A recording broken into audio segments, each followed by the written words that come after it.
अस्सलाम वालेकुम स्टूडेंट्स। तो आज मैं आपको केमो के अंदर नेक्स्ट चैप्टर पढ़ाऊंगी एंटी माइकोबैक्टीरियल ड्रग्स। माइकोबैक्टीरिया जो हैं ये बहुत ज़्यादा डिजीजेज आजकल कॉज कर रहे हैं और माइकोबैक्टीरिया में सबसे ज़्यादा कॉमन है माइकोबैक्टीरियम ट्यूबरकुलोसिस। ठीक है, ये जो माइकोबैक्टीरियम ट्यूबरकुलोसिस है ये बहुत ज़्यादा क्या कॉज कर रहा है, टीबी कॉज कर रहा है, जो world wide most communicable disease बन चुका है और इसके अगेंस्ट ड्रग्स भी इतनी ज़्यादा काम नहीं करती। पहले आपको पता है टीबी का कोई इलाज नहीं था, लेकिन अब डिफरेंट तरह की ड्रग्स जो है वो बना दी गई हैं जिन्हें कंबाइन करके एज अ रेगिमेन हम यूज करते हैं और इसका एक प्रॉपर कोर्स होता है। कुछ पेशेंट्स में 6 महीनों का, कुछ में 9 महीनों का, कुछ में 12 महीनों का, depending upon the condition. So anti mycobacterial drug में बेसिकली जो आपको पढ़नी है, जो आपको आनी चाहिए, वो एंटी ट्यूबरकुलोटिक ड्रग्स हैं। ठीक है, सो माइकोबैक्टीरियम ट्यूबरकुलोसिस क्या करता है, टीबी कॉज करता है, ये मैं आपको पढ़ाऊंगी। उसके अलावा हमारे पास होता है माइकोबैक्टीरियम लेप्राए जो कि क्या कॉज करता है, लेप्रोप्सी कॉज करता है। ठीक है, सो हमें लेप्रोप्सी में कौन सी ड्रग्स यूज होती हैं ये भी पता होनी चाहिए। और कुछ डिजीजेज नॉन ट्यूबरकुलोटिक होते हैं, कुछ तो ट्यूबरकुलोसिस है ना जो टीबी कॉज करेगा, और कुछ बैक्टीरियाज हमारे पास क्या है, नॉन ट्यूबरकुलोटिक माइकोबैक्टीरियाज हैं, और उन इन्फेक्शन में कौन सी ड्रग यूज करनी है इनके बारे में बात करेंगे। लेकिन अगेन आपका फोकस सिर्फ ये होना चाहिए और यही पढ़ाया जाता है। अब ये जो एंटी ट्यूबरकुलस ड्रग्स हैं, इन ड्रग्स को भी दो पार्ट्स में, दो टाइप्स में डिवाइड करते हैं। एक हमारे पास आ जाती है first line drug. First line drug है जो फर्स्ट मतलब एजेंट्स हैं और इन्हीं को बेसिकली हमने यूज करना है। लेकिन अगर पेशेंट इनसे रेजिस्टेंट है या फिर इसके साइड इफेक्ट्स की वजह से पेशेंट के अंदर बहुत एडवर्स इफेक्ट्स आ रहे हैं, तो हम फिर ऑल्टरनेटिवली क्या दे देते हैं, सेकेंड लाइन ड्रग्स देते हैं। ये जो सेकेंड लाइन ड्रग्स हैं इनको हम ऑल्टरनेटिव ड्रग्स भी कहेंगे और ये इतनी ज्यादा इफेक्टिव नहीं है, लेस इफेक्टिव है, लेस एफिकेशियस है। मेजर जो हमारा टारगेट है, जो हमने टीबी के पेशेंट को देना है, वो यही है और आज के लेक्चर में भी आपको ये अच्छे से समझ आनी चाहिए। अब इनके अंदर 5 ड्रग्स आ जाती हैं जिन्हें हम बारी बारी पढ़ेंगे और ये पांचों drugs in the form of different combination TB के पेशेंट को दी जाती हैं। फर्स्ट लाइन ड्रग के अंदर जो सबसे इंपॉर्टेंट ड्रग्स स्टार्टिंग में हमारे पास आ जाती है वो है आइसोनाइजेट। लेकिन एक बात ये कि सिर्फ आइसोनाइजेट अकेले दूंगी तो कोई फायदा नहीं है, इनको हमने कॉम्बिनेशंस में देना है। ठीक है, सो आइसोनाइजेट है। उसके अलावा हमारे पास सेकंड ड्रग आ जाती है, इसमें रिफेम्पिन इंपॉर्टेंट है। देन थर्ड में हम पढ़ेंगे एथम्ब्यूटॉल को।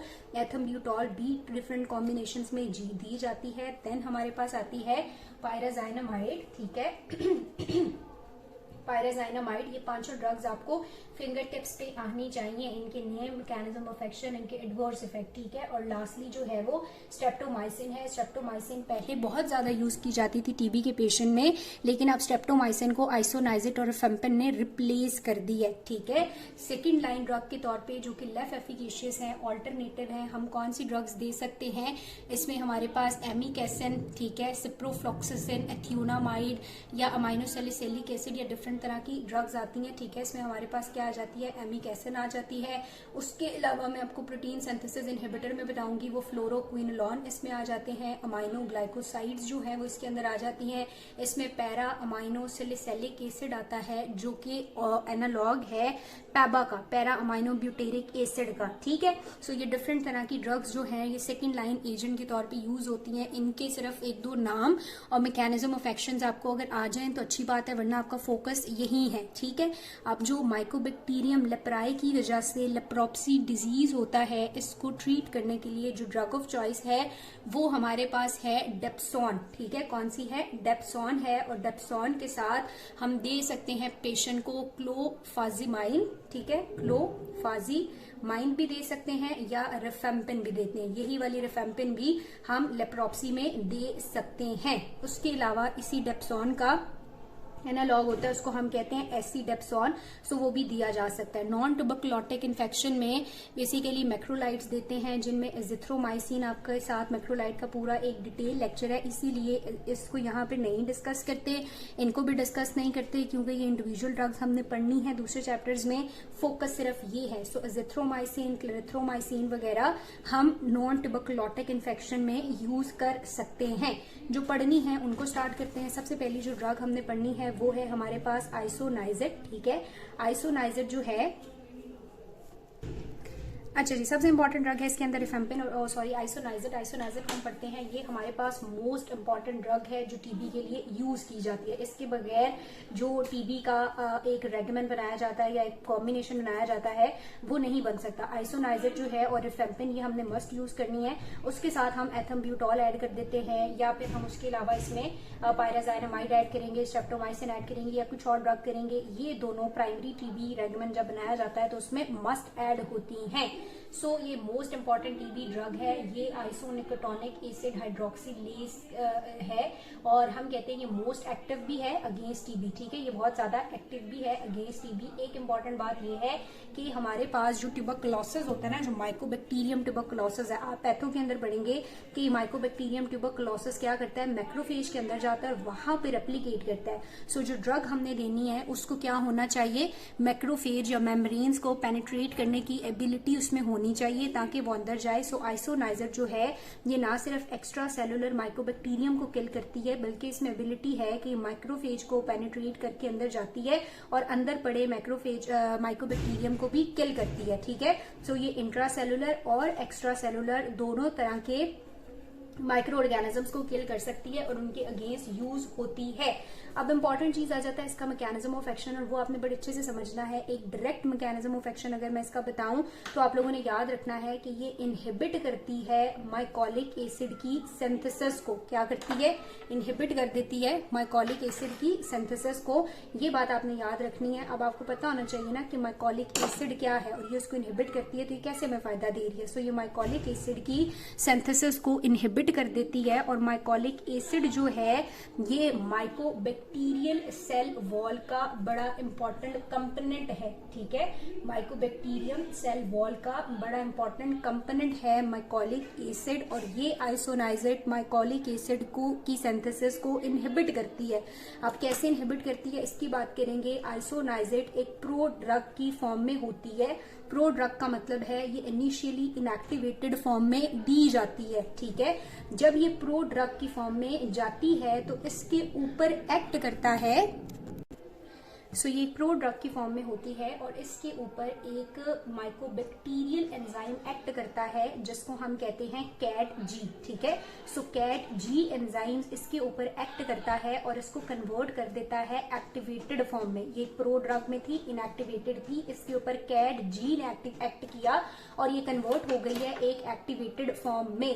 कैट जी क्या है, कैट जी माइकोबैक्टीरियम कैटालेज पेरोक्सीडेज है। ये क्या है, माइकोबैक्टीरिया का एंजाइम है जिसका नाम है माइकोबैक्टीरियम कैटालेज पेरोक्सीडेज। ठीक है, इसी वजह से ये ड्रग सिर्फ इन्फेक्ट करेगी उन सेल्स को जिनमें माइकोबैक्टीरिया है, क्योंकि माइकोबैक्टीरिया का एंजाइम इसको एक्टिवेट करेगा। ये नॉर्मल ह्यूमन सेल्स को असर नहीं करती या उनके ऊपर इसका कोई टॉक्सिक इफेक्ट नहीं होता। अब ये कन्वर्ट हो गई है एक्टिवेटेड फॉर्म में। एक्टिवेटेड फॉर्म में कन्वर्ट होने के बाद ये कोवलेंट बॉन्ड बनाएगी। क्या करेगी बच्चों, ये कोवलेंट बॉन्ड बनाएगी। कोवलेंट बॉन्ड ये दो प्रोटीन्स के साथ बनाती है और ये आपने समझने हैं कि कोवलेंट बॉन्ड बनाती है एसाइल कैरियर प्रोटीन रिडक्टेज के साथ, एसाइल कैरियर प्रोटीन रिडक्टेज के साथ और बीटा कीटो एसाइल। बीटा ये सिर्फ एसाइल कैरियर है ना, तो beta keto acyl carrier protein synthetase के साथ, इन दोनों के साथ ये कोवलेंट बॉन्ड करती है और इन दोनों को इनएक्टिवेट कर देती है। ये सिंथेज और रिडक्टेज इन्वॉल्व थे माइकोलिक एसिड सिंथेसिस में। जब ये इनएक्टिव हो गए तो माइकोलिक एसिड की सिंथेसिस जो है वो नहीं होगी और हम तो यही कह रहे थे कि ये माइकोलिक एसिड की सिंथेसिस को ब्लॉक करता है। तो इसने माइकोलिक एसिड की सिंथेसिस को ब्लॉक कर दिया और सेल वॉल नहीं बनेगी तो सेल डेथ हो जाएगी। हेंस आइसोनाइजेट बैक्टीरियोसिडल इन एक्शन है। क्या है, बैक्टीरियोसिडल इन एक्शन है। सो समझ आ गया, हम ट्यूबरकुलोटिक ड्रग्स पढ़ रहे हैं और उनमें हम पढ़े हैं फर्स्ट लाइन ड्रग और फर्स्ट लाइन ड्रग में हम पढ़े आइसोनाइजेट।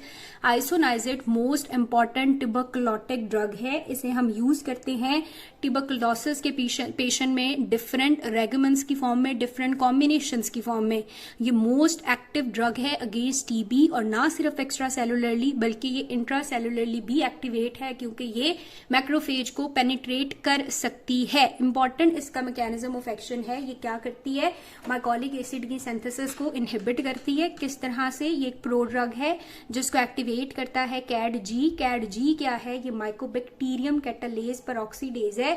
ये एक्टिवेटेड फॉर्म में कन्वर्ट होने के बाद कोवलेंट बॉन्ड करेगी एसाइल कैरियर प्रोटीन रिडक्टेज और सिंथेटेज के साथ और यूं माइकोलिक एसिड की सिंथेसिस को ब्लॉक कर देगी। ठीक है, दूसरी बात जो लिखी हुई है बुक्स के अंदर वो इसके स्पेक्ट्रम की लिखी हुई है। तो ये आपने बात याद रखनी है कि आइसोनाइजिड सिर्फ टिपिकल माइकोबैक्टीरिया के अगेंस्ट काम करती है। टिपिकल माइकोबैक्टीरिया के अगेंस्ट काम करती है। एटिपिकल माइकोबैक्टीरिया के अगेंस्ट ये काम नहीं करती। टिपिकल में भी ये काम करती है अगेंस्ट माइकोबैक्टीरियम ट्यूबरकुलोसिस और माइकोबैक्टीरियम कैंसेसी। ठीक है, कैंसासी या कैंसेसी। उसके बाद एक इंपॉर्टेंट बात इसके मैकेनिज्म ऑफ एक्शन से ही याद रखनी है, वो बात ये है कि ये उन बैसिलाई को, उन माइकोबैक्टीरिया को बहुत जल्दी किल कर देती है जो रैपिडली ग्रो करते हैं, जो रैपिडली ग्रो करते हैं। यानी एक बैसिलाई है, फौरन 2 बनता है, फिर ये आगे 4 बनते हैं, फिर ये 8 बनते हैं। जो रैपिडली ग्रोइंग होते हैं ना, इनके अगेंस्ट ये बड़ा जल्दी काम करती है एज कम्पेयर टू दोज जो कि डोर्मेंट फेज में चले जाते हैं या जो स्लो ग्रोइंग है, ये उनके अगेंस्ट इतनी एक्टिव नहीं है। ठीक है, अब हम बात करेंगे इसके फार्माकोकिनेटिक फीचर की। और इसके फार्माकोकिनेटिक फीचर में एक बात बड़ी इंपॉर्टेंट है और वो आप लोगों ने समझनी है। सो फार्माकोकिनेटिक फीचर में बाकी बातें तो नॉर्मल ही है कि ये ओरली वेल एब्जॉर्ब है। ठीक है, हम जब इसको ओरली देते हैं तो ये रैपिडली ओरली वेल एब्जॉर्ब है। बस इसको फूड के साथ नहीं देना क्योंकि फूड इसकी एब्जॉर्प्शन को डिक्रीज कर देता है। डिफ्यूजन की बात करें या वॉल्यूम ऑफ डिस्ट्रीब्यूशन की बात करें तो ये इजीली डिस्ट्रीब्यूट होती है और फिर डिफ्यूज होती है बॉडी टिश्यूज में, और स्पेशली ये मैक्रोफेज को भी पेनिट्रेट कर जाती है और देन ये कीजियस मटीरियल की तरफ भी बहुत जल्दी चली जाती है। अब इंपॉर्टेंट बात है इसके मेटाबॉलिज्म में, और मेटाबॉलिज्म में एक एक्सेप्शन है। अगर आपको डिफरेंट ड्रग्स का मेटाबॉलिज्म याद हो तो आपको पता होगा कि नॉर्मली जो भी ड्रग्स होती हैं उनके ऊपर क्या होता है, फेज 1 रिएक्शन होता है जिसके रिस्पॉन्स में हाइड्रोलिसिस, ऑक्सीडेशन, रिडक्शन वगैरह हो जाती है। और फिर हम क्या करते हैं, ड्रग के ऊपर बॉडी फेज 2 रिएक्शन करती है और उसकी कॉन्जुगेशन करती है किसी भी ग्लूक्रोनिक एसिड के साथ या एसिटाइल ग्रुप के साथ या कार्बोक्सिल ग्रुप के साथ, ताकि वो रीअब्जॉर्ब ना हो ट्यूब्यूल्स के लेवल पे और इजिली बॉडी से एक्सक्रीट हो जाए। ठीक है, नॉर्मली फेज 1 और फिर फेज 2 होता है। लेकिन अगर हम आइसोनाइजिड की बात करेंगे तो आइसोनाइजिड पे एक्सेप्शन ये अप्लाई होती है कि इसमें फेज 2 रिएक्शन पहले होगा और फेज 1 रिएक्शन बाद में होगा। ठीक है, सो जब आइसोनाइजिड के ऊपर फेज 2 रिएक्शन होगा तो पहले इसके ऊपर क्या होगा, फेज 2 रिएक्शन होगा और फेज 2 रिएक्शन की रिस्पांस में इसके ऊपर होती है एसिटाइलेशन। सो एन एसिटाइलेटेड आइसोनाइजिड है, एन एसिटाइलेटेड आइसोनाइजिड होता है। फिर इस आइसोनाइजिड के ऊपर होता है फेज 1 रिएक्शन और फेज 1 रिएक्शन के रिस्पॉन्ड में इसके ऊपर होती है हाइड्रोलिसिस। ठीक है, सो हाइड्रोलिसिस होती है तो ये इनएक्टिवेटेड मेटाबोलाइट में कन्वर्ट हो जाता है जो कि यूरिन में एक्सक्रीट हो जाएगा। तो एक्सेप्शन ये है कि इसके ऊपर फेज 2 रिएक्शन पहले और फेज 1 रिएक्शन बाद में होगा। फेज 2 रिएक्शन में ये जो एसिटाइलेशन होती है, बुक में मेंशन किया हुआ है कि ये एसिटाइलेशन हार्मोनिकली या जेनेटिकली रेगुलेटेड होती है। अब इस हार्मोनिकली या जेनेटिकली रेगुलेटेड से क्या मुराद है, कुछ लोग जो हैं उनकी बॉडी के अंदर जो एसिटाइलेशन का प्रोसेस है वो जल्दी होता है तो हम कहते हैं कि वो फास्ट एसिटाइलेटर है, और कुछ लोगों में ये एसिटाइलेशन स्लो होती है सो हम कहते हैं कि वो स्लो एसिटाइलेटर है। तो जो फास्ट एसिटाइलेटर हैं वो आइसोनाइजिड को जल्दी एसिटाइलेट करेंगे, जल्दी मेटाबोलाइज करेंगे, जल्दी बॉडी से एलिमिनेट कर देंगे। तो फास्ट एसिटाइलेटर के अंदर जो आइसोनाइजिड है इसकी हाफ लाइफ होगी 60 to 90 मिनट और स्लो एसिटाइलेटर में 3 to 4 आवर। तो ये चीज आप लोगों ने बड़े अच्छे तरीके से याद रखनी है। अब हम आ जाते हैं इसके एडवर्स इफेक्ट के ऊपर। तो इसके एडवर्स इफेक्ट में 2 चीजें तो मस्ट याद रखनी है और कुछ माइनर एडवर्स इफेक्ट हैं तो उनकी हम बात करेंगे। 2 एडवर्स इफेक्ट आपने कौन से याद रखने हैं, एक तो आपने याद रखनी है कि ये हेपेटाइटिस करता है। ठीक है, लिवर टॉक्सिसिटी या हेपेटाइटिस करता है, और दूसरा ये पेरिफेरल न्यूरोपैथी करता है। ठीक है, ये 2 चीजें आइसोनाइजिड के साथ नहीं भूलनी। क्या करता है, हेपेटाइटिस, हाँ जी, कौन से 2 एडवर्स इफेक्ट कॉज करता है, हेपेटाइटिस और पेरिफेरल न्यूरोपैथी, ये उनके अंदर कॉज करता है। और इस हेपेटाइटिस की वजह से क्या होगा, उसकी जो एपेटाइट है वो लॉस ऑफ एपेटाइट को सफर करेगा। उसके अलावा पेशेंट को बहुत ज्यादा नोजिया, ठीक है, वॉमिटिंग क्योंकि लिवर ठीक से काम नहीं कर रहा, और जॉन्डिस वगैरह की कंप्लेन्स हो सकती हैं। फिर लिपिन के अंदर वो लिखता है कि हेपेटाइटिस का रिस्क उन लोगों में ज्यादा होगा जो आइसोनाइजिड के साथ साथ क्या भी लेते हैं, अल्कोहल लेते हैं, यानी अल्कोहल कंजप्शन करते हैं, या फिर प्रेग्नेंट वुमेन थी और वो आइसोनाइजिड ले रही थी तो उसमें भी हेपेटाइटिस के चांसेस ज्यादा है, या पोस्टमार्टम पीरियड है यानी ऑपरेशन के बाद का कोई ड्यूरेशन चल रहा है तो उसमें भी हेपेटाइटिस के चांसेस मजीद बढ़ जाएंगे। पेरिफेरल न्यूरोपैथी जो है वो 10 to 20% पेशेंट्स के अंदर देखी गई है जिनके अंदर क्या था, जिनके जो आइसोनाइजिड यूज कर रहे थे, स्लो एसिटाइलेटर जो स्पेसिफिकली हैं उनमें पेरिफेरल न्यूरोपैथी और भी ज्यादा होती है, और पेरिफेरल न्यूरोपैथी के चांसेस और इंक्रीज हो जाते हैं अगर पेशेंट जो है वो मॉल न्यूट्रिशन को सफर कर रहा है, या अल्कोहलिज्म को कर रहा है, अल्कोहल ले रहा है, डायबिटिक है, या एड्स का पेशेंट है जिसमें इम्यून सिस्टम कॉम्प्रोमाइज है, तो उसमें पेरिफेरल न्यूरोपैथी के जो चांसेस हैं वो और ज्यादा इंक्रीज हो जाते हैं। ठीक है, उसके अलावा क्या एडवर्स इफेक्ट हो सकते हैं, कुछ इम्यूनोलॉजिकल एडवर्स इफेक्ट्स आ सकते हैं। इम्यूनोलॉजिकल क्या कि कोई शायद उसको फीवर हो जाए या रैश हो जाए या सिस्टेमिक ल्यूपस एरिथ्रोमेटोसिस भी हो सकता है। सीएनएस टॉक्सिसिटी भी हो सकती है, लेकिन अगेन ये वाले एडवर्स इफेक्ट याद करना आपके लिए इंपॉर्टेंट नहीं है। आपको दो भी अगर पता है ना, मोर देन इनफ है। पूछेंगे एमसीक्यू भी तो इसी को रिलेट करके पूछेंगे, हेपेटाइटिस या पेरिफेरल न्यूरोपैथी। ठीक है, सीएनएस टॉक्सिसिटी होती है लेकिन वो इतनी कॉमन नहीं है, अगर होगी तो मेमोरी लॉस, साइकोसिस या सीजर्स हो सकते हैं। ठीक है, मेमोरी लॉस हो सकता है, साइकोसिस हो सकता है या सीजर्स वगैरह हो सकते हैं। उसके अलावा जो है वो टाइनाइटिस हो सकता है, जीआईटी डिस्टर्बेंस हो सकती है, लेकिन ये चीजें याद करना जरूरी नहीं है। तो यहाँ पे हमने आइसोनाइजिड को खत्म कर लिया। आइसोनाइजिड में हमने क्या पढ़ा कि ये एक इंपॉर्टेंट ड्रग है, इसकी मैकेनिज्म ऑफ एक्शन मैंने आपको समझाया।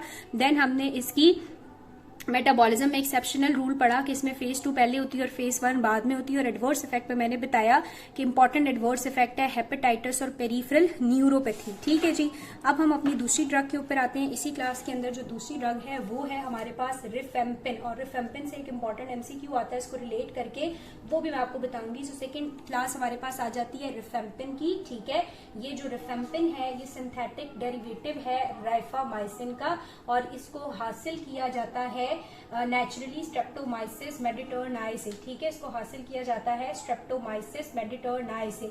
अब अगर हम बात करें इसके मैकेनिज्म ऑफ एक्शन की, तो ये भी आपने बड़ा इंपॉर्टेंट, मतलब इंपॉर्टेंट नहीं, बस आपने इसको याद रखना है कि ये करता क्या है। नॉर्मली क्या है कि normally bacterial DNA dependent RNA polymerase होता है। ठीक है, bacterial DNA dependent RNA polymerase है माइकोबैक्टीरिया का, मतलब माइकोबैक्टीरिया का ऐसा आरएनए पॉलीमरेज है जो डीएनए पे डिपेंड करता है। तो ये आरएनए पॉलीमरेज जो डीएनए डिपेंडेंट है, ये क्या करता है, आरएनए की सिंथेसिस करता है। सो जब हम रिफेम्पिन देते हैं ना, जब हम पेशेंट को क्या देते हैं, रिफेम्पिन देते हैं, तो ये रिफेम्पिन जाके इस bacterial DNA dependent RNA polymerase को इनहिबिट कर देता है। सो रिफेम्पिन जब इसको इनहिबिट करता है तो यूं ये आरएनए की सिंथेसिस को भी इनहिबिट कर देता है। आरएनए नहीं बनेगा तो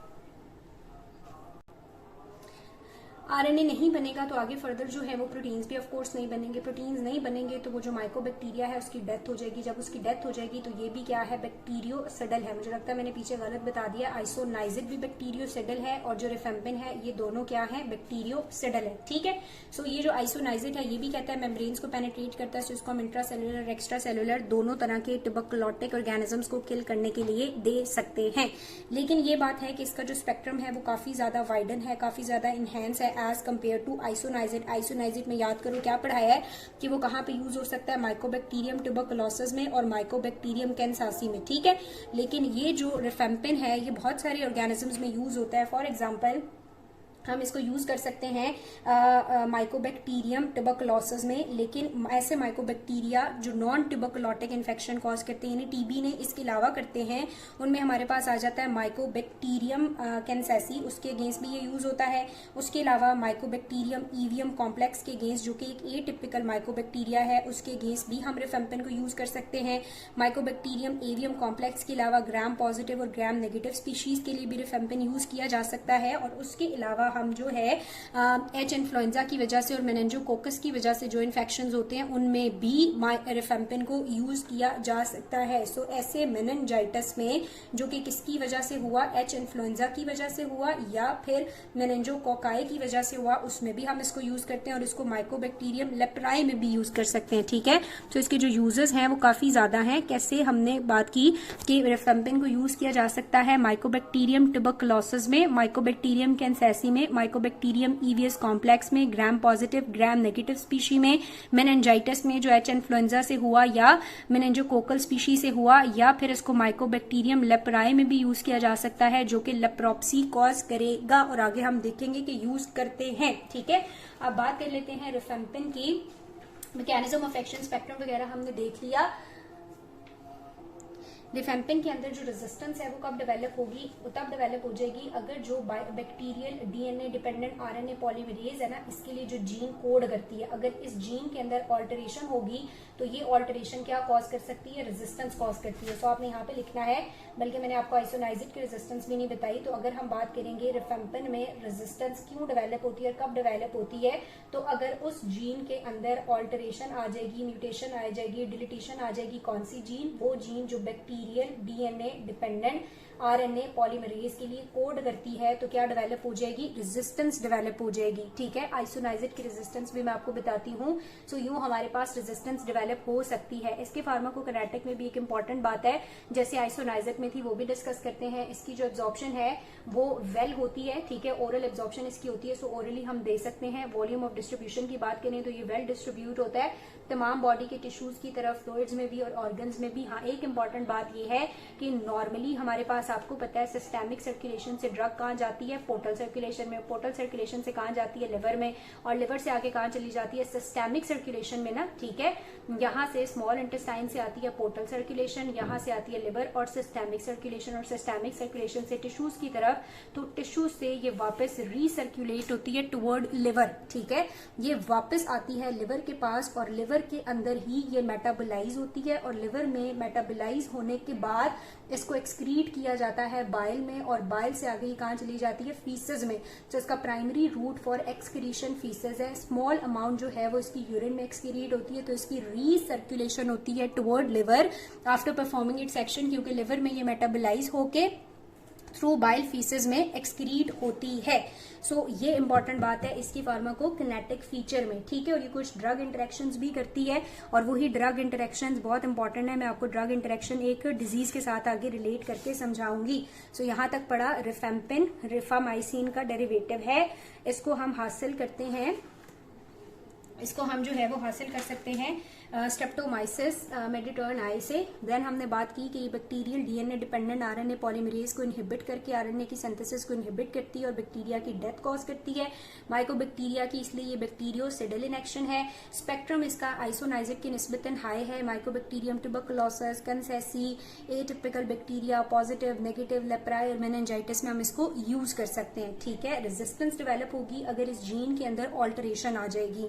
देन फार्माकोकिनेटिक में इंपॉर्टेंट बात यह कि इसकी रीसर्कुलेशन होती है और primary route for its excretion क्या है, फीसेस है। ठीक है जी, सो ये इंपॉर्टेंट बातें हमने कर ली। अब रह गए हैं हमारे पास इसके एडवर्स इफेक्ट, और इसके एडवर्स इफेक्ट में एक चीज बड़ी इंपॉर्टेंट है और उसके बारे में आपने पेशेंट को पहले बता देना है कि इसकी वजह से क्या होगा, ऑरेंज कलर आ जाएगा उसकी सिक्रीशंस को, यानी उसके यूरिन में ऑरेंज कलर आएगा, ठीक है, स्वेट के अंदर ऑरेंज कलर आएगा और टीयर्स वगैरह में ऑरेंज कलर आएगा। कैटजन में वो लिखता है कि अगर वो क्या करता है, लड़की है लड़का है, वो कॉन्टेक्ट लेंसेज पहनती है, लेंस वगैरह पहनते हैं आंखों में, तो वो भी ऑरेंज कलर के हो जाएंगे। लेकिन ये एडवर्स इफेक्ट जो है वो बिल्कुल हार्मलेस है, इसका कोई नुकसान नहीं है। आपने पेशेंट को बताना है कि ऑरेंज कलर आएगा, तुमने घबराना नहीं है, क्योंकि ये कोई मसले वाली बात नहीं है। कुछ अदर एडवर्स इफेक्ट में कहता है कि रैशेज अपीयर हो सकते हैं, थ्रोम्बोसाइटोपिनिया हो सकता है और नेफ्राइटिस हो सकता है। ठीक है, रैशेज, थ्रोम्बोसाइटोपिनिया या नेफ्राइटिस हो सकता है। उसके अलावा लिवर रिलेटेड जॉन्डिस या हेपेटाइटिस भी हो सकता है। यूरिन की हम बात करें तो प्रोटीन यूरिया होगा, प्रोटीन में यूरिन में प्रोटीन के लेवल हाई हो जाएंगे, और फ्लू लाइक सिंड्रोम भी हो सकता है। फ्लू लाइक सिंड्रोम से क्या मुराद है कि पेशेंट को जुकाम की तरह का मसला होगा, जैसे फीवर होगा, चल सर्दी लगेगी थोड़ी, माइल्जिया, मसल दर्द करेंगे, फटीक वगैरह और हेडेक, ये कंडीशंस हो सकती हैं। अब इम्पॉर्टेंट बात आप लोगों ने समझनी है, इसकी इम्पॉर्टेंट बात ये है कि ये जो रिफेम्पिन है ये क्या करेगी, रिफेम्पिन इंड्यूस करती है या स्टिमुलेट कर देती है साइटोक्रोम P450 को, और ये साइटोक्रोम P450 बहुत सारी ड्रग के मेटाबॉलिज्म में इन्वॉल्व है। जैसे कि कौन सी ड्रग के मेटाबॉलिज्म में, प्रोटीएज इनहिबिटर जो कि HIV एजेंट है, एंटी HIV, उसके अलावा एंटी कोआगुलेंट, उसके अलावा अगर हम बात करें तो साइक्लोस्पोरिन, और बहुत सारी ड्रग्स को P450 मेटाबोलाइज करता है। तो क्योंकि रिफेम्पिन इसको एक्टिवेट करेगा तो ये इनका मेटाबॉलिज्म भी बढ़ा देगा, मेटाबॉलिज्म बढ़ाएगा तो बॉडी से इनको जल्दी जल्दी निकाल देगा। सो रिफेम्पिन के साथ ये वाली ड्रग्स देनी नहीं है, या इन ड्रग्स के साथ रिफेम्पिन नहीं देना। ठीक है, ये समझ आ रही है? क्योंकि अगर रिफेम्पिन दिया तो वो इनको बहुत जल्दी बॉडी से कहेगा निकलो निकलो, इनका मेटाबॉलिज्म को एनहांस कर देगा। अब क्लिनिकल यूजेस की बात करें तो रिफेम्पिन को हम यूज कर सकते हैं along with isoniazid and other drug combination for primary tuberculosis. ठीक है, या फिर पेशेंट है लेटेंट ट्यूबरकुलोटिक पेशेंट है, यानी कि उसने कुछ टाइम टीबी की जो मेडिकेशंस हैं वो ली और फिर छोड़ दी हैं, तो उसके अंदर अगर वो आइसोनाइजिड को बर्दाश्त नहीं कर सकता तो सिर्फ हम रिफेम्पिन दे सकते हैं कुछ दूसरी ड्रग्स के साथ कंबाइन करके। देन अभी मैंने आपको क्योंकि समझाया कि इसको हम मेनिंजाइटिस में भी यूज करते हैं। सो मेनिंजाइटिस में भी ऐसा मेनिंजाइटिस जो एच इन्फ्लुएंजा या मेनिंजोकोकल स्पीशीज की वजह से हुआ है उसके अगेंस्ट भी यूज कर सकते हैं, और एच इन्फ्लुएंजा टाइप 1A-B की वजह से होने वाले डिफरेंट डिजीजेज में भी हम इसको यूज कर सकते हैं। सो यहाँ तक हम लोगों ने 2 ड्रग्स पढ़नी है जिनमें हमारे पास क्या आ जाती है, आइसोनाइजिड आ गई, और दूसरी हमारे पास क्या आ गई, रिफेम्पिन आ गई।